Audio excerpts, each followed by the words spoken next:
By the late 9th century, the nomadic Magyars migrated west into Europe under the leadership of their military leader Gula Arbat. They reached what is now Hungary in 896. Using light cavalry and archers, they engaged in better, more open terrain, where they could easily overpower a heavier force. It took European armies, which were then developing heavier cavalry, decades to understand and counter the key tactics of stealthy retreats and swift battles under the pressure of extreme danger. The Bulgars migrated west because these peoples had similar military tactics. They turned their sights on the remnants of the Carolingian and Byzantine empires, employing a flexible style of warfare. They subdued Moravian and German forces in the decade following their arrival in the region, gradually expanding their borders until their territory reached the borders of Bavaria. When the Bavarian Prince Luitpold tried to appease the leaders by killing their chief prince at a banquet, a retaliatory force crushed his army at the Battle of Pressburg. The prince was killed by the Magyars and succeeded by his successor, leaving the Magyars without any attack from the west for a century. In the following decades, they gained notoriety in European courts for their major raids, which swept through Swabia, Bavaria and Thuringia in 915, reached Raymond in 924, the Pyrenees in 928, and Rome in 928. The only way for the German principalities to survive was to pay tribute to local feudal lords or employ them as mercenaries. In 933, Henry the Fowler, King of East Franconia and Duke of Saxony, decided to stop paying the annual tribute. When a subsequent major raiding party, led by the bloodmen Olco, attempted to pressure him to pay it, he defeated them at the Battle of Mercer in 933. This was the first major defeat suffered by most of them at the hands of the Germans. The decisive factor in this victory was not so much numerical superiority as the remarkable effectiveness of the heavy cavalry against the lightly armed Magyars. Henry died 2 years later, and his son Otto succeeded him, following in his father's footsteps. After their defeat, he began to fortify the borders. The leaders decided to leave the western lands alone. Instead, they turned their attention south in 1934, and 8 years later, in 1942, they launched large-scale raids into the Byzantine Empire, even reaching the heavily fortified city of Constantinople. However, Bolcho concluded a peace treaty rather than attack, and with renewed confidence, he self-appointed himself to ensure the legitimacy of the invasion of German territory. The eagle turned his attention. Once again westward, he launched the so-called Blitzkrieg, surpassing the previous distance covered by Madras in 1937. His knights swept through Saxony and Lorraine, then back through the Rhone Valley and the French and Italian Riviera to Capua. 5 years later, Bolger's knights crisscrossed Lombardy, crossed Switzerland, targeted Bernard's friends, and even invaded Moorish Andalusia. The distance was immense, and it is very difficult to determine the extent of these campaigns. The popular saying at the time was, "Lord, save us from the Magyars." After returning from their campaign in Andalusia, the marauding knights continued their plunder, reaching as far afield as Scylla, Berlin, Burgundy, and Switzerland. These raids alarmed many of the region's nobles, and with great effort, Otto managed to calm the internal unrest caused by unruly dukes, such as the Count of Lorraine. This allowed him to unite many of the nobles to stop major raids. His opportunity arose in 955, when Jarabotto sent around 10,000 knights to Bavaria.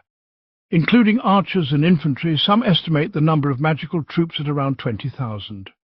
Contrary to their usual modus operandi, using light cavalry, swift movement, and clever tactics, they laid siege.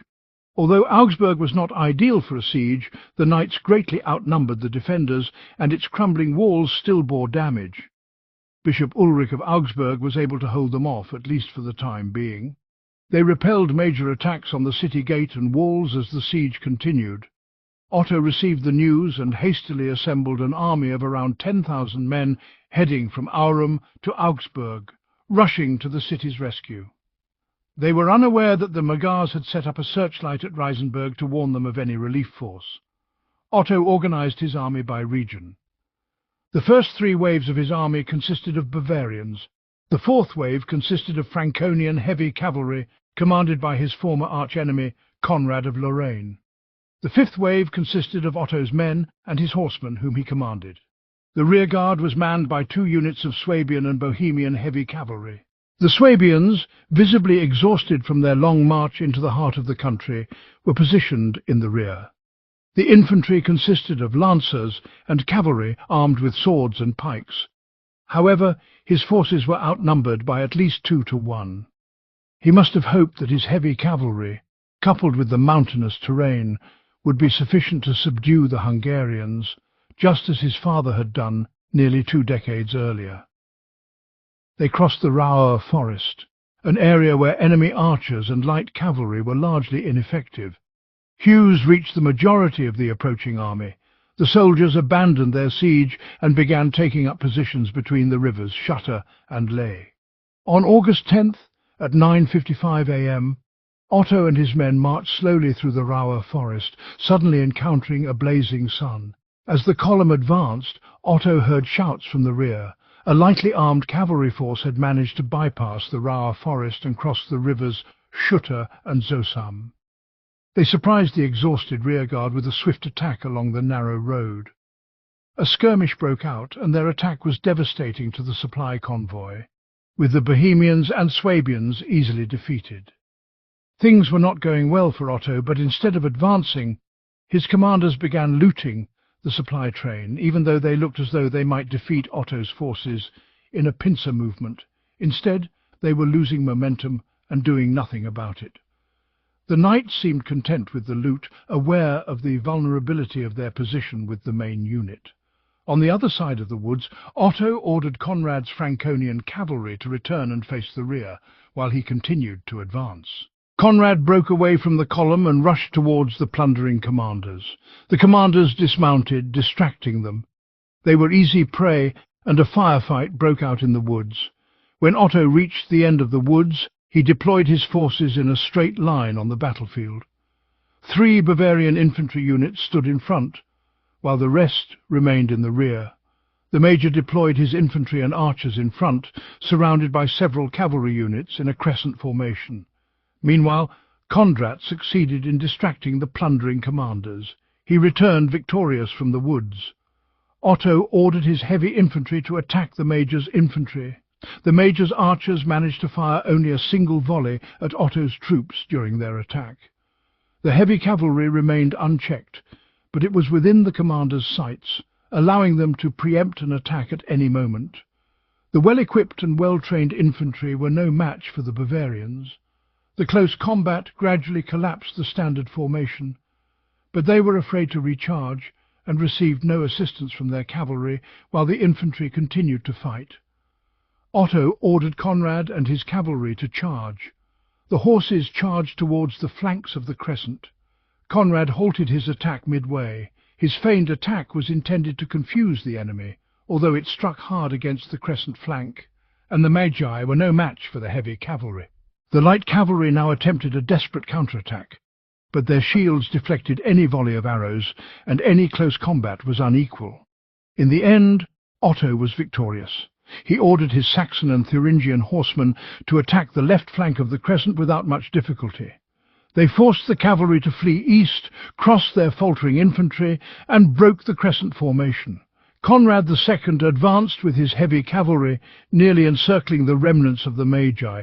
The Magi's chronicles tell how Conrad, the commander of the battle, the exhaustion of the battle brought on by the scorching sun, forced him to unbutton his armor to catch his breath, but an arrow pierced his throat, killing him instantly. Lel repeatedly tried to feign a retreat, but Otto's cavalry heeded his orders to hold fast and avoid falling victim to these tactics. Eventually the commanders realized they were not going to win and broke ranks. Many tried to flee, but the right wing found no escape. In the panic, many drowned in the river, and those who did not flee perished. The battle lasted for 20 hours, and after fierce close-quarters fighting, Bolcho and Lel were captured and hanged like criminals, giving an idea of the situation they were in, due to the heavy rains that fell immediately before and after the battle. The Nubia River and its tributaries rose, trapping the mothers who had fled the initial attack for days after the battle leaders were found in the area. Many were executed, and the bodies of those who survived were mutilated before being returned home. Otto justified the invasion of Hungary, convinced that his victory would put an end to future major invasions, and he was right. His victory paved the way for him to become Emperor of the Holy Roman Empire, which was formally established in 1662 when he received the title from Pope John the Pointin. It also prompted the people of Madras to establish what later became the Christian Kingdom of Hungary, abandoning their methods of conquest.